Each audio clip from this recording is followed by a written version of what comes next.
विमानाचा शोध कोणी लावला असं जर आपल्याला कोणी विचारलं तर आपण राईट बंधूंचं नाव घेतो.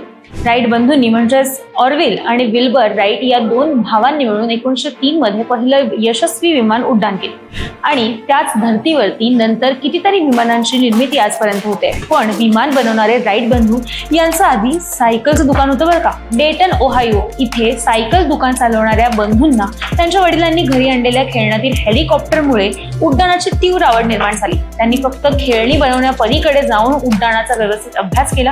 त्यांनी आधी स्वतःचं पतंग आणि ग्लायडर्ससह प्रयोग करून बघितले आणि वैमानिक अभियांत्रिकीचा स्वतःचा असा अनोखा दृष्टिकोन विकसित केला.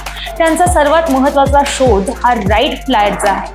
ऑरविलने चालवलेल्या पहिल्या विमानाचं यशस्वी उड्डाण 120 किलोमीटर पर्यंतच्या उंचीवरती केवळ 12 सेकंद टिकलं. परंतु त्यांनी अनेक प्रयोग करून हे विमान उड्डाण यशस्वी करून दाखवलं आणि राईट बंधूंनी केवळ विमान बनवलं नाही तर वैमानिक क्षेत्रात क्रांती घडवली. त्यांच्या प्रयोगशीलतेने आणि समर्पणानं आधुनिक विमानांचा पाया घातला. सायकल दुकानातून सुरू झालेला हा प्रवास मानवाला आकाशात उडण्याची क्षमता देऊन गेला. आजही त्यांचं योगदान विमान चालनाच्या इतिहासात अजरामर आहे.